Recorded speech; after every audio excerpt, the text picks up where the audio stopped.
What if you could add another country to your itinerary with zero costs and potentially even lower your costs?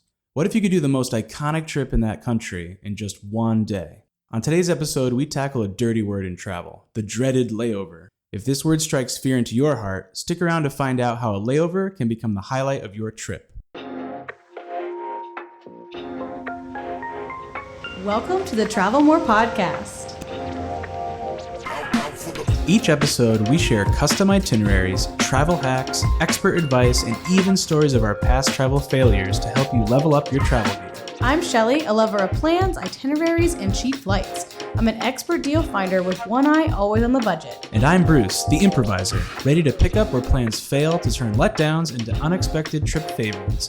We're here to bust through barriers that stop you from making your travel dreams a reality. So book that flight, buy the tickets, and say hello to your next adventure. This is the Travel More podcast.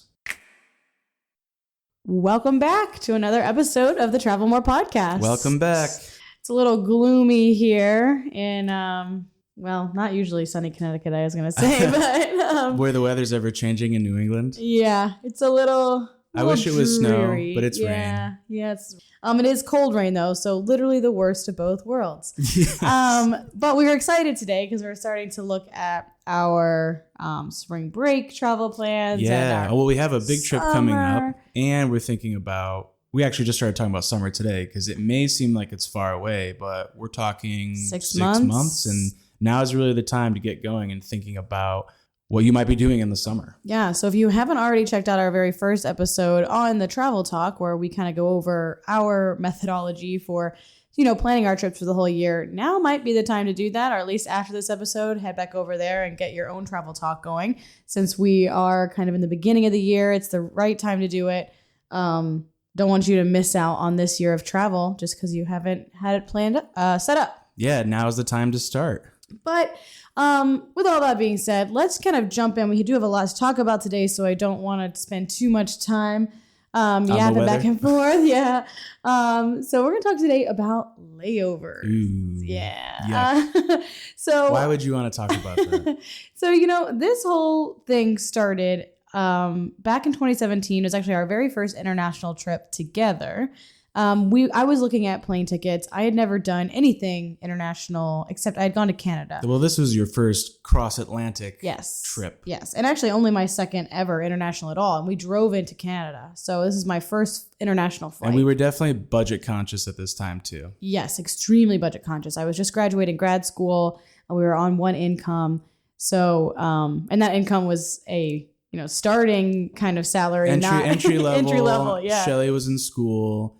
And, I remember thinking, wow, getting to Europe, the cost of the plane ticket is the biggest issue. And it's going to be at least like $1,000 for each of us or something like that. Yeah. And we knew that we could keep costs low once we got there. We had a friend living there on a Fulbright scholarship. Right. So we knew, okay, we just need to get there. Once we get there, then accommodations, all of that, we could probably do cheaper. Yeah. And we at that time, Airbnb was at the height. So we knew we could split it. So really, we were just looking at. How do you get there? Yeah. How do you get there and cheaply? Yes. And so I was looking at these plane tickets and we had signed up for a Capital One card. So we had some travel credits. That was our first entry, I guess the entry level travel hacking, right? Yeah. This is like baby travel planners. Yeah. Travel infancy. Yeah.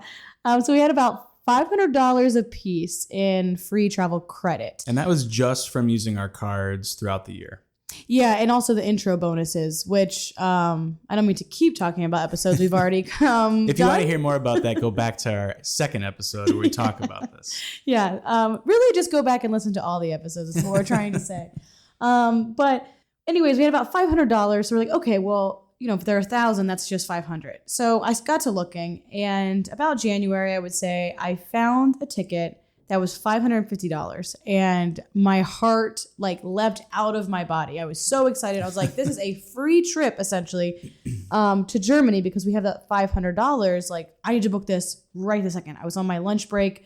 And I literally was texting Bruce and I was like, we have to do this right now. Yeah, we just said do it. Go for it. Yeah. And I know we have that 24 hours cancellation. Everyone has 24 hours cancellation. So it was like, all right, this seems too good to be true. Let's go. Yeah. So I booked it. But then later. And then I started looking actually at the flight. And there was, I didn't get in until 2 days later. Right. And I was like, oh my gosh, I just ruined this trip. We're going to miss a whole day of Germany. Like, I was so upset. And right, because we only had so many weeks for our vacation. It was a good amount of time. It was good. It was but 2 weeks. When you take 4 days out of that, when you think about it, which is what it seemed like. It did seem like that. Because I think when you look at these itineraries, you think, 6 a.m. we're arriving in Frankfurt or wherever, Munich, wherever we're flying in. Yeah, because it's 2 days later. Except it's 2 days later. And you forget to think about all the time changes. So anyway. Yeah, so I, of course, was devastated and was like, oh my gosh, should we cancel this ticket? Because I don't want to lose all this time. And then when I actually really looked at the details of this ticket, it was like, oh, wait a minute. We have 18 hours in Iceland. And my original thought was, what am I going to do in an airport for 18 hours? Yeah. And then we're like, wait a minute. We can leave the airport. Like, I know that sounds like obviously, but I mean, as baby travelers, we were kind of like, it's a foreign concept. It's such a big deal to get to an airport and check in and do all these things that it's like, I'm not going to leave the airport You're thinking, once I'm there. why would you go through that again? It's not where I'm intending to go. Yeah, Our ultimate destination was Munich and to meet up with our friend who was there. Yes, it was not to leave the airport in Iceland. But then, I started thinking like 18 hours, that's way more than enough time to leave an airport, drive a good distance, do whatever you want, come back, go through all of your checks again. Of course, we don't have our checked bags, so it's an easier security line. You just go straight through security. So I was like, I think we should just leave the airport. And of course, Bruce was like, yeah, yes, we should. This story comes from where some of our listeners might be at this point. Maybe you've not gone on a bigger trip. You're thinking you want to do this. And, once we figured this out, it's opened up the door to other ideas with layovers. But this one in particular, it's actually by design with Iceland Air. Mm-hmm. And I think once we talked to some people who had done this before, they let us in on that little known secret. Yeah, there are definitely a few airports, two that come to mind, Iceland Air, Qatar Airways. Those are literally set up like for layovers. It's a tourism kind of boost. They want, Iceland has been doing this for years where it's an easy hopper over to Europe. Mm-hmm. So they make the flights have always been cheaper and they want you to get into Reykjavik and go into their country. Yeah. So not only are they making their flights cheaper because the tourism board essentially owns the airline. So they're purposefully putting these long layovers in this area at opportune times. These are not overnight layovers. Mm-mm. These are like... We got in right in the morning. Yeah, right. We literally landed, I remember, at 6 a.m. Mm-hmm. We picked up our rental car and our flight out was at 1 a.m. So while it was a very long day, it was a day. It was not overnight. So we didn't have to figure out hotels or anything like that. And you've got the excitement of the beginning of your trip to push you along. Exactly. You're still in the I'm excited, I'm going on vacation mode. So these airlines, they set up these longer layovers in these cities. And not only do they set them up and make them cheaper, but they also are set up where they have tours and buses and things that will take you to the city center and pick you back up and bring you to the airport. Not all airports will do that. So for example, if you were going to fly in to Charles de Gaulle in France, like you would have to take the subway, which still may be a good idea. So don't out that just because of this, but you would need to find your own transportation to the city center and back and make sure you have enough time. Where these other airports like Qatar and Iceland, they have specific buses and things that take you to and from the airport because they want you to leave the airport and explore the city. So really, when we think about layovers and turning them from something dreaded to something desired, there's levels, right? So some of these itineraries are built in by design. They're easier. They're less energy, less time, and they save you money. And that would be like going to Iceland and spending the day there before you get to your final destination, or maybe you're stopping in Qatar on a much further journey. Mm-hmm. Then there are some other ways to actually look on how to add layovers into your trip. And like Shelly's saying, you may have to do some of that yourself, but both can be really beneficial. Yeah, definitely. There are different reasons why you would add these layovers and different kind of strategies into finding them. But why we would choose layovers. So if we were looking at an itinerary and we were like, maybe we should look into these longer layovers to add a stop. These are the reasons we would. First of all, we have time. So if we were only going to be in a destination for like this one coming up for a week and we have 3 days in each country, absolutely not. Yeah, we are not adding a layover there. We want direct as fast as possible. Yes. Right? So it definitely depends. Do you have 10 days? Do you have 2 weeks? Do you have more than 2 weeks? That's the kind of time I would start to think, I could leave a day, and be able to explore this other country, get a little taste of it at least. So first of all, you have the time. Second of all, there are no additional visa or COVID requirements. So obviously COVID is a new thing. We all have to think about it now. So it is worth noting, are the places you're going having extra precautions when it comes to COVID? And requirements. And in some places, even beyond COVID, you may have vaccinations beyond that that you would need. That may not be worth getting if you're only there for a layover. Yeah, so just to give it a quick example of that, we had a stopover in Rwanda. Ours was only about an hour long, but we could have added an extra day or something in Rwanda on our trip to Uganda. But that requires a separate visa. So we could have gotten that visa if we had known that that's what we were going to do. But it's just worth noting that you want to make sure that you know the requirements for each of those. Another reason that we would, really think about it is layover is not just overnight. So for example, a ticket I looked at about 6 months ago was from London to Portugal, and there was a stopover in London, but it was from 8 p.m. to 5 a.m. Right. So really, That's not worth it. It's not worth it. You're going to have to get some sleeping accommodation. It's just, it's a bad one. I would never pick that. No. So that's literally just paying to be there because you're also going to have to buy a hotel room there. So it's like you're stopping over, it's annoying, and you're going to have to pay money because you have to sleep at some point. So it's worth it to look at the actual times you will be there. So that's kind of why we would decide to do layovers. And now we're going to start talking about what are some amazing successes we've had in these layovers. And failures. Yes. So, what actually could you expect to see, but also you can learn from our mistakes here and see what could happen. So let's start with that first trip we were talking about, Iceland, back in 2017, that we thought it was a mistake and ended up being one of our favorite things we've ever done. Yeah, it was amazing. So in the 18 hours that we had in Iceland, we did a Golden Circle tour. We self-guided our tour. So if you aren't familiar with Iceland, it's an amazing country, but they have a very popular kind of driving route called the Golden Circle. It's about 300 kilometers. So we are, I like to say expert road trippers. We drive a lot. So we were like 300 kilometers, no big deal. Well, you got to remember that I met Shelly. She's from Memphis and it's 18 hours to Connecticut. So we've done that drive, at least half a dozen times. Many times. Yeah. So we thought that's no problem for us. So we picked up the car. I think once we finally got in the car, probably around 7 a.m. and we started on our way.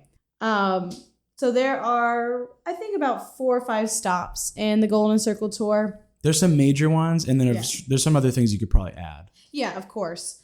So one of the first stops we went to, which I would recommend everyone does, is the Continental Divide. So it's a national park, and there's no entrance fee. So that's a big part of this. Iceland is very expensive. So expensive. I always like to think about it as the cost of, a burger and fries at whatever restaurant. I think it was like $30. Yeah, you're coming. Yeah, exactly. So it was, obscenely expensive. Your baseline meal is like moderate to expensive dining. Yeah. But that doesn't mean there aren't options out there that are affordable. And that's one of the best parts about this. These parks, there was no entrance fee. Yeah. So one of the first stops, if I pronounce this correctly, I'll get an award. I think it's Pingvellir National Park, but it's the Continental Divide. The next one is the Great Geyser. Yeah, which was amazing. Yes. So there's a lot of natural beauty in Iceland, and a lot of these stops highlight that. Yeah, and Iceland is like a geothermal kind of capital, so they have lots and lots and lots of thermal kind of hot springs. Right, like volcanic activity, really cool rock formations, geysers, all that kind of stuff. It really, when we landed in Iceland, it felt like we were on Mars. Oh, literally. I kept saying that. I think I said that probably a dozen times while we were there. I was like, this just feels like we're on a different planet. Right. So there's cultural things and there's natural wonder that's just awesome and unique to Iceland. Yeah. So the Great Geyser was that second stop. And a lot of these parks, they do have food, but I know the food there was pretty expensive. It's totally worth it just to see the geyser and then move on. Yeah. There was like a tourist kind of shop near the geyser, but it was like 25, 30, 35 maybe dollars for a plate of fish and chips. And we were kind of like, I mean, like we said, we were very budget conscious at this point. And we were like, no way can we afford that. So our car did come with GPS, Yeah. and it wasn't very difficult at all to navigate this. It's very well marked, and it's a pretty obvious route. There's not many other routes you could take before going on a dirt road. So we actually found this really cool farm. It's called the Friedheimer Tomato Farm. Yeah, it was amazing. Yes, and it's off the Golden Circle, very easy to get to, but it's not one of the main stops. It was awesome. We got some soup. It was tomato soup with fresh bread. The place was packed. People were coming out, and you don't have to sit. You could just get food to go, and it was totally worth it. Yeah, we actually had to get food to go because the tables were full. And a thing, if you are not a European traveler, you should know, is that it's not like the United States.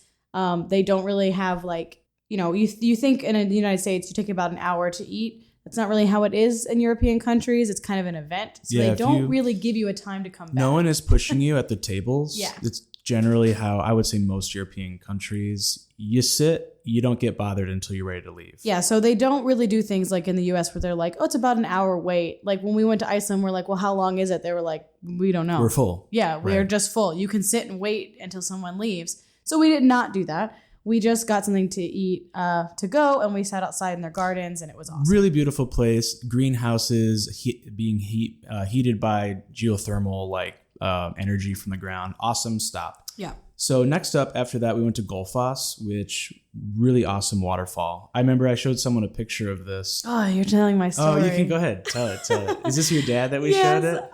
I showed my dad a picture of this, and he was like, oh, that's very cool. What are those little dots? And I said, those are people. And he was like, oh my gosh. It really is amazing. Our listeners will have to fact check us on this, but man, I think Gullfoss has got to be bigger than Niagara Falls. And if not, it's so majestic, but yeah, it's huge. And the setting is wildly different than Niagara Falls. Niagara Falls is like literally in the middle of a city. This is just in the middle of nowhere, it feels like. It is definitely of myths and legends. You think of like awesome stories of Norse mythology, and these big landscapes come to mind. So it's awesome. Gullfoss is great. After that, we went to our fourth stop, which one was this, Shelly? I'm trying to remember now. This was a crater stop. So again, there's lots of craters in Iceland. But to be fair, we got to this one. We were pretty tired. We've been up since 6 a.m. and we didn't really sleep on the plane. We got there and there was an entrance fee, and we kind of went, we get the point. Yeah. And we kind of just kept going. Because I think it's one of those, I think you could hike up and see all these volcanic type craters. Yeah. And we kind of were like, you know what? We're tired. We don't really want to pay the entrance fee. We're just going to keep going. Right. So we saw it, and we saw where it was, saw what it would probably be, and then kept going to our last stop. Oh, one of the best stops. Which was called the Secret Lagoon. So another thing, we kind of mentioned this already, but there are many, many hot springs in Iceland. Obviously, the most popular is going to be the Blue Lagoon. It's really marketed. It's very marketed. It's part of that layover package, right? Yeah. So you can take a bus into Reykjavik and go to the Blue Lagoon, and it's all together, and you don't have to worry about it. So definitely, which would be an amazing trip. Like, don't get me wrong. I would totally do it if the next time to experience it. But when we were reading through reviews and sifting through stuff, we realized that was like, for lack of a better word, the tourist trap. Yeah, and we just weren't. Again, we're very budget conscious. It's quite expensive. Mm-hmm. Think about $100 a person. We were already spending $100 on the rental car, and we just couldn't justify the costs. So we found this place called the Secret Lagoon. Clearly, if it's online, it's not really secret. But it was about a third of the price of the Blue Lagoon. It was just a nice local hot spring. It was clearly local. Oh, yeah. I mean, this is a big part of the local culture, from what I gathered, is just it's kind of like having a gym membership. Yeah. So, there was no frills. It was beautiful. But it was literally kind of just a geothermal pool. A great way to end. Some snacks I think you can get. Yeah, beer, I think. Oh, but I don't think I had it. That's one thing I'll tell you. You cannot drive with any amount of alcohol. Even if you had like a 4% beer and you were hanging out, it's just not worth it. Just a side note, in Iceland, they have very strict rules around that. So I think Shelly may have had one. And then I waited till we got back to the airport. Yeah, so, it was nice to kind of just hang out, have that nice hot spring, relax. Really refreshing before the flight. I was going to say after that long day. So Secret Lagoon, definitely recommend it. And then I think that was our last stop, right? That was our last stop. And we made it back to the airport around 11 p.m., which felt like it was noon because it was of the June, midnight sun, which is also a cool essentially phenomenon. The Arctic. So the sun was up. I think a big part of traveling in the summer and doing these long hours, it's easier because the sun is out. Yes. So I remember we were at the bar, got a couple Icelandic beers around. It was almost midnight. The sun is still up, and we got on our flight around 1 a.m. Yep. So that was our at this point, that is our number one success story in terms of layovers. For now, let's talk about our fail of layover. Two, I think, one in particular. One in particular. And it's Munich. Oh, really? I was about to talk about Qatar. Oh, see, this is what I said too. Well, I'll tell you. Let's start with Munich. Well, clearly we have more than one. Munich. Okay, so Munich actually wasn't really a layover. It was that we had to get to the airport for our flight at 5 a.m., but our accommodation ended the day before. Our original plan was, and clearly we would not make this plan now because there's no way we could do this, but our original plan was, we'll just party all night in Munich and then head around 3 a.m. to the airport, get on the flight at 5 and then be on our way. But about... Well, what we did was we booked the flight with a certain departure in mind because we thought the airport had sleeping pods, which you could only access if you're already in the airport as a layover. Yeah. So we got to the airport, I don't know, 11 o'clock, 10 o'clock at night. Well, because our original plan was to party all night and then go. And then we quickly realized we just cannot do that after 2 weeks of European travel. Well, and we hit up a bunch of breweries in Munich, and I think we had been to like 5 countries. Like it just was a crazy trip. It was a big tour. This was the same trip for Iceland. And yes, we got to the airport and realized that it was closed to us until a few hours before our departure. So the whole airport was closed. There was like not a soul. You can't enter it. At least the entrance into it. Right. There's no security. Nope. Like, I mean, it was just closed. Not like there's no one there. There was no people there's nobody. There was a phone you could pick up and call. Thankfully, Bruce is fairly proficient in German and could kind of figure out that we're not supposed to be there. Yeah. Because there are no flights at that time, so they don't staff the airport. So that was a fail. We had to drop some money on the hotel that night, but it's okay. So to avoid that, definitely call us and we'll help you look up these things ahead of time. But our layover fail, like our true layover fail, was with Qatar actually this last summer. So our plan was to do the same thing we did in Iceland. We had an 8-hour layover. And they say if you have more than a 4-hour layover, you can pretty easily get in and out of the airport to go on these different tours. So we booked a tour. We were really excited. It was like a night tour of Doha. And we were pumped. And then Bruce got COVID. And he got COVID like a couple of weeks before we went to Africa. So we were totally in the clear to travel and everything was good. He was testing negative on like an antibody test, like the ones you have at home. But Qatar, to get in, required a PCR test. And if you're familiar, which I'm sure everyone is now, of COVID tests, PCR tests can show positive for like 3 months. Right. And we were worried if he took a PCR test and it was positive that it might mess up our African trip, even though, he had been testing negative and it had been way past the quarantine dates and, everything was in the clear. Right. And like there was no need for entrance testing in Uganda. And there was no testing prior from leaving the U.S. because both countries had reached a certain level of vaccination rules. But Qatar had ever-changing rules and they were more strict. Yes. So literally at the last minute, we decided that it was not worth risking any kind of weirdness with him testing positive on a PCR. It was too late to really get a different flight itinerary. So we ended up having to spend the 8 hours in the air, which Doha, it was not the worst thing in the world because it's a newer airport. And we were able to find a lounge to hang out in. Yeah, so I guess... But not what we wanted to do. No. And honestly, even with lounge access, which really saved us, and that comes from our credit card, but even with the lounge access, 8 hours in an airport is a long time. So it was definitely, especially with the 30-hour travel loop to and from Africa, it was a lot. But, that's one of the things with travel is you just kind of got to roll with the punches, and sometimes things don't work out for you.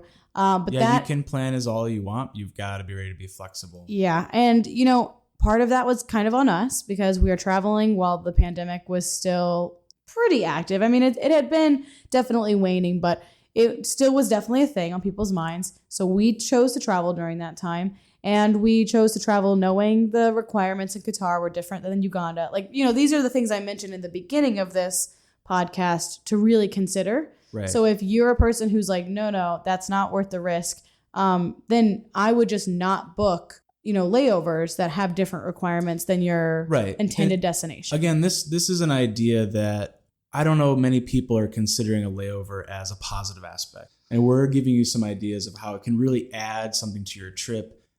Just like it did for our European adventure. We had no idea that we were going to add all of that Icelandic touring to it. And honestly, I love Germany. We went to Vienna, Prague, Budapest. We did a lot of really cool countries, but Iceland is on the top of my list to go back. So it really became a highlight of that trip. Not just that was cool, but truly wow, we really have to get back there.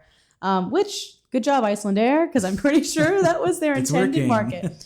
All right, and our very last thing we're going to talk about today is what's next. What's next? Which, this is actually very easy to talk about because we have a flight coming up where, again, Munich, hopefully this time doesn't let us down, but we have a trip where we have a layover in Munich. Now, this was another one where originally I was like, oh, man, layover. It even gets me. So it's not like I look at it and I go, wow, a layover, so excited. So I looked at it and I was like, oh, we've done nonstop for so long now. We've had going to Paris was nonstop. We've had some all kinds. LA is nonstop. All of Orlando, Miami. We're getting spoiled on it. We are getting spoiled. But I'll tell you, depending on where you go, sometimes you have to have connectors. Yeah, right? Or even you pay astronomically. Right. So if we weren't going to pay $3,000 a trip or a ticket, which we will never do. Never say never. Well, yeah, I'd have to be in a lay flat seat for a $3,000 plane ticket.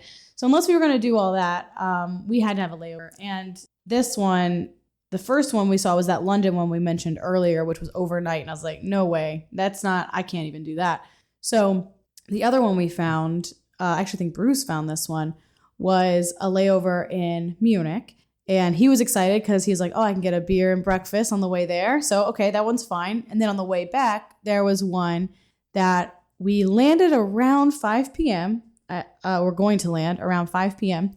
And then the flight the next day leaves around 1 p.m. Right. So it is overnight, which we mentioned not to do. But it's enough buffer on each side. It's not late at night and it's not an early flight. So you have a few hours before you go to bed and you have a few hours being awake before you have to go. And to top it off, it's New Year's Eve. Yes. So it'll be more than a couple hours before you go to bed that night. And one of the things about this was a Scott's Cheap Flight find that helped guide our choice of destination, right? Yep. So going back to our first episode, thinking about not the destination, but planning out when you can travel and then letting opportunities arise. That's how we found the destination to Porto in Portugal. Yeah. But really, then when we started to play around with this price is when I found the most optimal layover. Because at first it was kind of like, this is a waste of time. We know you can't just go direct to Porto with this price. But I'm really excited now that we've got a New Year's in Munich, and that was never a part of this trip. Oh yeah. I mean, who wouldn't be excited about a New Year's in Munich? It's not even for lack of a better word, a boring city like Munich. No, you might as well be going to London or Paris. And it's nice to have some prior knowledge of it, because I know taking the train out of the airport into the city is really easy. With some of our travel hacking points, we got a hotel for free. That's for free, really close by. So it's going to be low stress. Yes. Well, we hope. But we'll see. You'll find out. The good news is that you can actually check right now to see how that trip went. It is down in the show notes. There is an article all about how that layover went. So we will continue to try to find cool layovers. We'll update you if you find any really cool ones we just can't wait to share. There are also ways to add cheap layovers on purpose through points and miles, which we also are going to try to get into in the coming months. So stick around to see how we do that. Happy hunts for those steals. As always, you can find us all over the internet. One way is at travelmorepodcast.com. We're on Instagram at The Travel Mores or Reddit at /TravelMore. And for exclusive insider tips, tricks, and deals, use the link in the show notes to become a member of the Travel More Travel Club. We'll see you soon. Did you know that every time you book a Disney or Universal vacation, you're paying for a service that you may not even be using? Really? That's right. Travel agent costs are added to your Disney or Universal vacation, whether you use one or not. So you're telling me that I'm paying for something even though I'm not getting the help? You got it. So next time you want to book a theme park vacation, make your money work for you.